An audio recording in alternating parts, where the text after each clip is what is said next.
The 10,136th meeting of the Security Council is called to order. The provisional agenda for this meeting is the situation in the Great Lakes region. The agenda is adopted.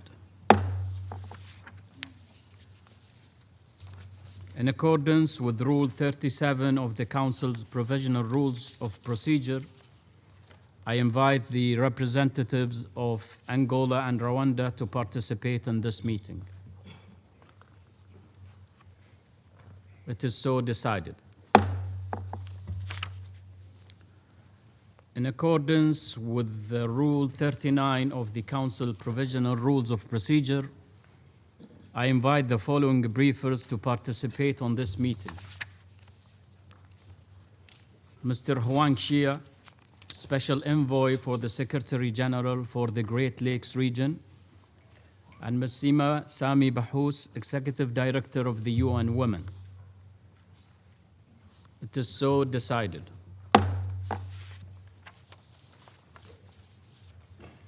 The Security Council will now begin its consideration of item 2 of the agenda.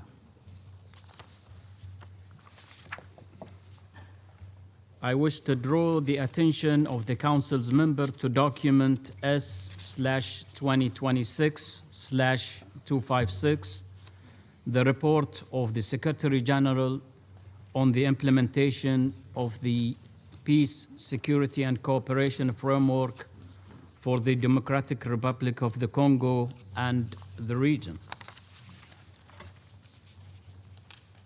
I now give the floor to Mr. Huang Xia. Monsieur le Président, Mr. President, distinguished members of the Council, Excellencies, ladies and gentlemen, I thank you for providing me with this opportunity to update you on the recent developments in the situation in the Great Lakes region. I would have liked to be the bearer of good news on the status of the crisis shaking the east of the Democratic Republic of the Congo and the region. Regrettably, that's not the case. Indeed, since my briefing last October, while the region has seen a considerable intensification in diplomatic initiatives, the humanitarian and security situations have worsened to a worrisome level. The continued erosion of trust between actors in the region in part explains the persistent divide between political commitments and the reality on the ground. This disconnect remains today our main collective challenge. On diplomatic initiatives, the Washington and Doha processes, as well as African efforts, have opened new windows of opportunity. The signing of the Washington Accords on the 4th of December last year represented a significant step. However, the temporary capture of Uvira by the M23 just a few days later had severe consequences for civilians and regional relations. I welcome the resumption of negotiations in Washington on the 17th and 18th of March this year. This allowed for the adoption of specific measures to be taken, in particular the identification of certain areas of operation of the Democratic Liberation Forces, the FDLR.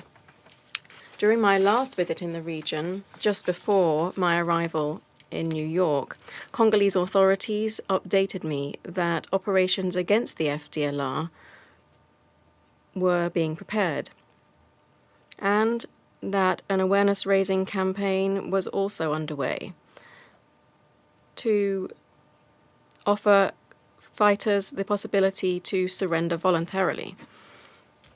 Congolese authorities and MONUSCO also noted some withdrawal movements of M23 troops from certain positions. In Doha, we've seen two significant steps forward. Firstly, the establishment of the ceasefire oversight and verification mechanism and the adoption of the terms of reference for the enhanced joint verification mechanism plus. I welcome the resumption this week of the Doha talks between representatives of the government, the DRC government, and of the AFC M23, co-facilitated by Qatar and the United States, with the support of the Swiss Confederation that is hosting the negotiations. I hope that this resumption will allow the swift operationalization of the protocol on the oversight mechanism, as well as on the 6 pending protocols under the Doha Peace Agreement framework. At the continental level, I am pleased to see that African efforts have been stepped up around the African Union mediator. The meeting in Lomé on the 17th of January indeed confirmed the crucial role of Togolese mediation. The mediator and the panel of facilitators have increased their consultations in the capitals of the region. This is a crucial step to build on ongoing peace processes. Mr. President, despite these efforts, the violence has taken on a new dimension, marked by the increasing use of advanced military technology, drone attacks, GPS jamming and spoofing, bombings. The tragic death of a UNICEF employee on the 11th of March in Goma is a painful reminder of these realities. The human toll of this protracted crisis remains unacceptable. Several million people remain displaced and facing food insecurity. We've seen a rise in sexual violence, as well as attacks on humanitarian workers and the destruction of essential infrastructure. This was compounded by a worrisome rise in hate speech and identity-based polarization, sometimes instrumentalized. This fuels cycles of reprisals and heightens social fragmentation. This situation threatens to transform an already serious security crisis into an even more devastating community-level conflict. These dynamics are also exacerbating regional tensions between certain countries in the region. In response to these worrisome trends, I have stepped up my own good offices. I travelled to Lomé, Addis Ababa, and Doha to provide my office's support to the mediation efforts, to promote a greater consistency between international initiatives and African ones, and to mobilize more targeted support for the peace processes. In Uganda, I consulted with authorities in the context of their current chairmanship of the regional oversight mechanism of the Addis Ababa framework, so as to promote regional convergence on de-escalation measures. In this regard, I wish to express my support for the conclusions on strengthening complementarity and consistency that emerged from the ad hoc summit convened on the 21st of December last year by President Museveni. My office has also enhanced its support for long-term stabilization efforts notably by supporting a high-level workshop on combating the illegal exploitation of natural resources, drawing on lessons learned from the Kimberley process, and by consolidating the participation of women and young people in peace processes, in line with Security Council Resolutions 1325 and 2250. Furthermore, under my office's facilitation, member states of the Contact and Coordination Group have developed standardized operating procedures, SOPs, for the disarmament, demobilization, repatriation, and reintegration of foreign armed groups. These SOPs aim to harmonize non-military approaches and will be endorsed at a ministerial meeting scheduled for June.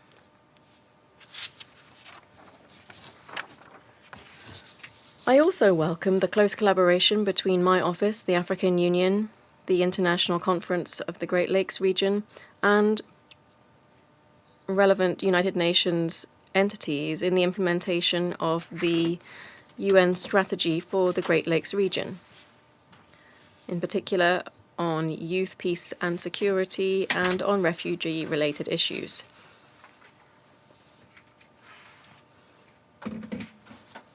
This momentum in this area was particularly clear during the commemoration of the 10th anniversary of Resolution 2250. My office, the UNFPA, the UNDP, and UNICEF all supported the work of youth organizations committed to peace building in the region, as well as the organization of a conference entitled Reflections and Renewed Commitment for Africa on young people in partnership with the ICGLR and COMESA.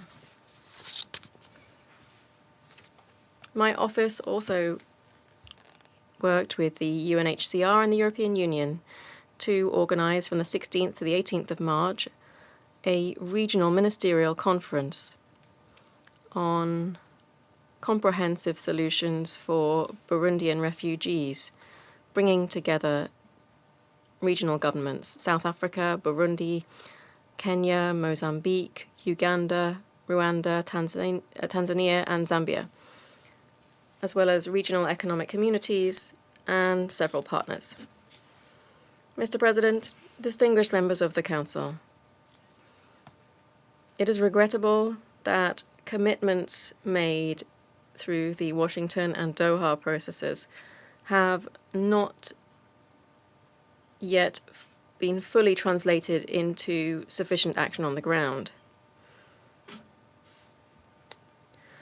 The risk of slippage towards a regional confrontation remains present.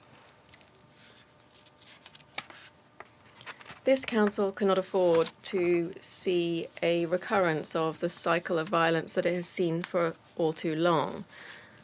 The comprehensive implementation of Resolutions 2773 and 2808 is urgent.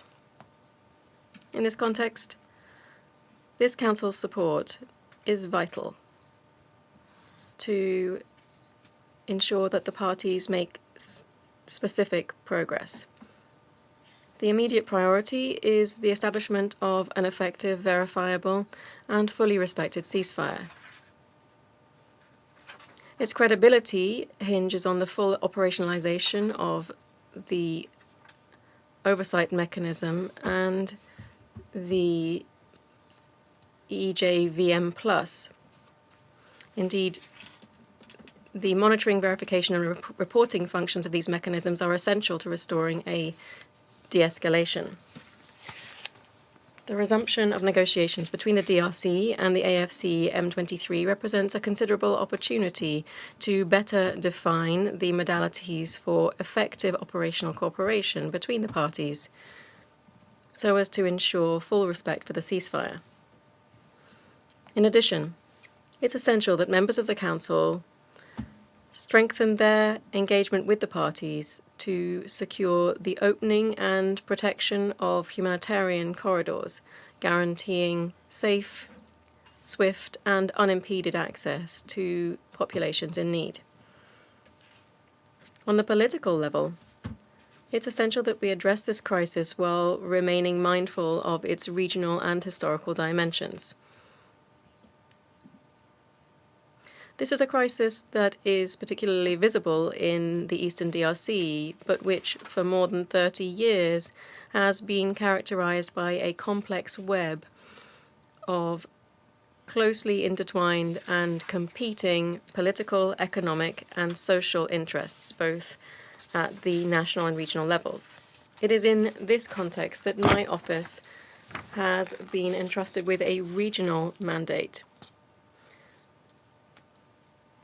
that runs as a complement to the national mandate of MONUSCO. Indeed, the situation on the ground and persistent mistrust among countries today continue to highlight the relevance of this regional mandate in addressing the root causes of the conflict in the Eastern DRC. At the same time, it's crucial to support the mediation led by Togo and the work of the panel of facilitators. On the 27th of March this year, I met with the African Union mediator.